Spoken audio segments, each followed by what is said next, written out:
મારા પોતાના સિદ્ધાંતો છે। હું મારા સિદ્ધાંતો સાથે જ રાજકારણ કરું છું અને હું મારા સિદ્ધાંતો સાથે ક્યારેય બાંધછોડ કરતો નથી। એટલે મારે એવું લાગ્યું કે આ કાર્યક્રમમાં મારે જવા જેવું નથી, એટલે હું આ કાર્યક્રમમાં ગેરહાજર રહ્યો હતો, પરંતુ પાર્ટી સાથે મને કોઈ નારાજગી નથી।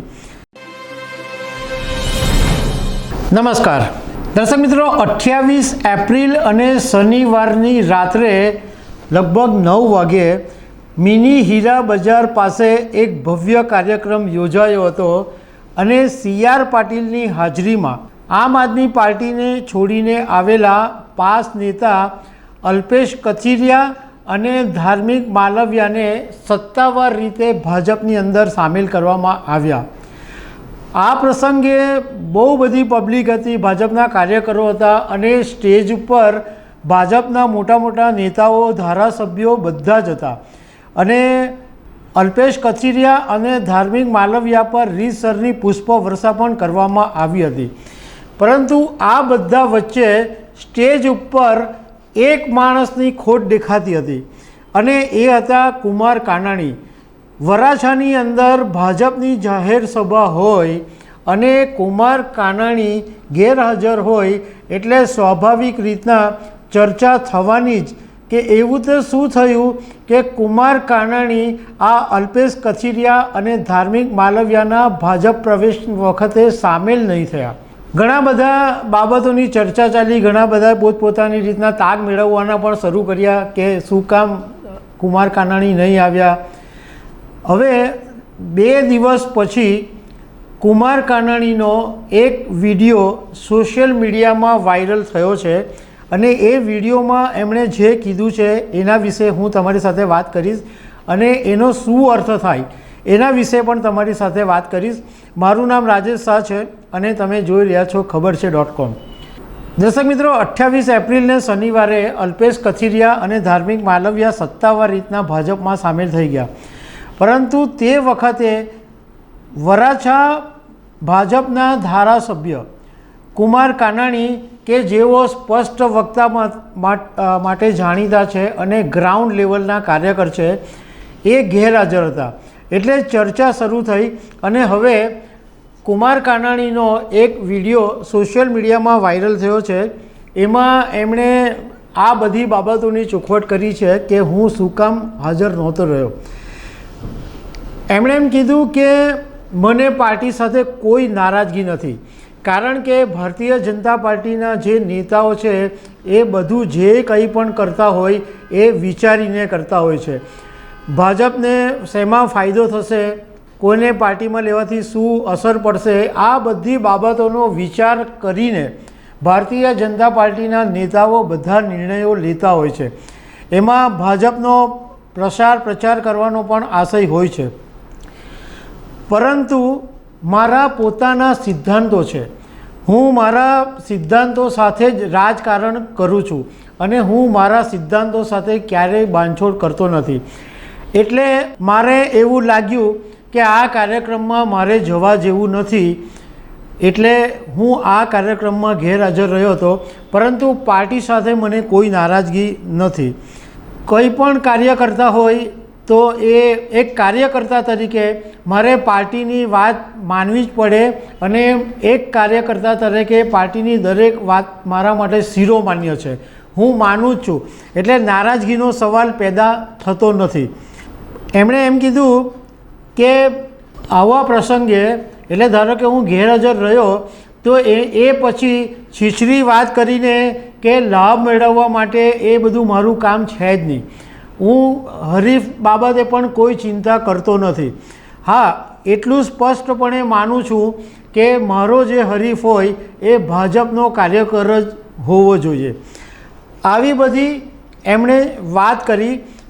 એક વાત એમની સ્પષ્ટ છે કે વ્યક્તિગત રીતે કુમાર કાનાણી નારાજ છે, એ આ વાત પરથી ખબર પડે છે। હવે આમના જે શબ્દો છે એના પરથી આપણે એ સમજવાની કોશિશ કરીએ કે એમનું ક્યાં ક્યાં નિશાન છે અને એમનો કહેવાનો આશય શું છે। પહેલું એમણે જે સેન્ટેન્સ કીધું કે મારા રાજકારણના સિદ્ધાંતો છે એમાં હું બાંધછોડ કરતો નથી. તો એનો મતલબ એવો હોઈ શકે કે જ્યારે ગુજરાત વિધાનસભા 2022ની ચૂંટણી થઈ હતી ત્યારે અલ્પેશ કથિરિયા આમ આદમી પાર્ટીના ઉમેદવાર હતા અને કુમાર કાનાણીની સામે એ વરાછા બેઠક ઉપરથી ચૂંટણી લડી હતી. અને તે વખતે અલ્પેશ કથિરિયાએ ઘણા બધા નિવેદનો પણ કરેલા. એટલે એમનો કહેવાનો મતલબ એવો હોઈ શકે કે ભાઈ મારે કોઈ જે મારી સામે હતો એમને હવે પાર્ટીમાં તમે સામેલ કરો છો તો આ મારા સિદ્ધાંતની વિરુદ્ધની વાત છે. બીજું એક કારણ એ બી હોઈ શકે કે છેલ્લા જ્યારે લોકસભા 2024ની ચૂંટણી જ્યારથી જાહેર થઈ ત્યારથી ભાજપે આખા દરવાજા ખુલ્લા મૂકી દીધેલા અને આયાથી ઉમેદવારો માટે રીતસરની લાલ જાજમ બિછાવી દીધેલી.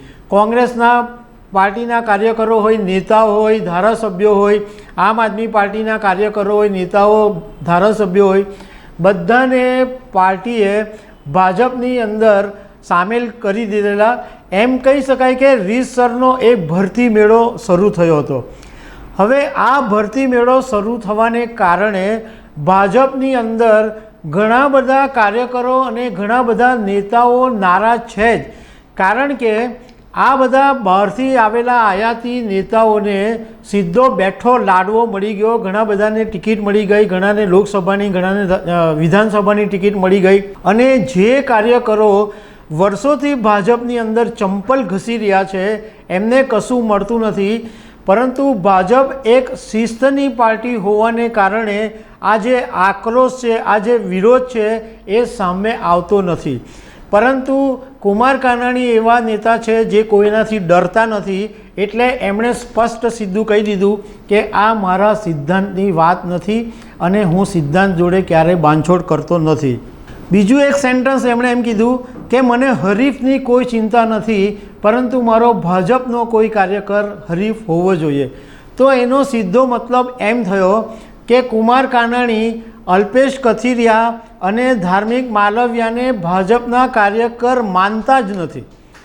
ત્રીજું જે એક સેન્ટન્સ એમણે એમ કીધું કે છીછરી વાતો કે લાભ મેળવવા માટે હું કશું કરતો નથી, હું કોઈને હરીફ માનતો નથી. તો આનો મતલબ એમ થાય કે એમણે આ અલ્પેશ કથિરિયાની સામે નિશાન સાધ્યું હોઈ શકે. કારણ કે જ્યારે ગુજરાત વિધાનસભા 2022માં અલ્પેશ વરાછા બેઠક પરથી ઉમેદવાર હતો આમ આદમી પાર્ટીનો, ત્યારે કુમાર કાનાણીને કાકા કહીને બી વાત કરતો. કુમાર કાનાણી વિશે ઘણા બધા એવા નિવેદનો કરેલા કે જેને કારણે કુમાર કાનાણી નારાજ થઈ ગયા હતા. બીજું કે એમને ધારાસભ્યની ચૂંટણી પણ લડી અલ્પેશ કથિરિયાએ. તો છીછરી વાતો કે લાભ મેળવવા માટે નહીં એવો કહેવાનો મતલબ એ અલ્પેશ કથિરિયાની સામે નિશાન હોઈ શકે છે. પણ એક વાત સ્પષ્ટ છે કે એમને અલ્પેશ કથિરિયા અને ધાર્મિક માલવિયા પાર્ટીમાં આવ્યા એ વાત વ્યક્તિગત રીતે બિલકુલ પસંદ પડી નથી. તો દર્શક મિત્રો, આવી અનેક વાતો સાથે અમે તમને મળતા રહીશું. Thank you very much.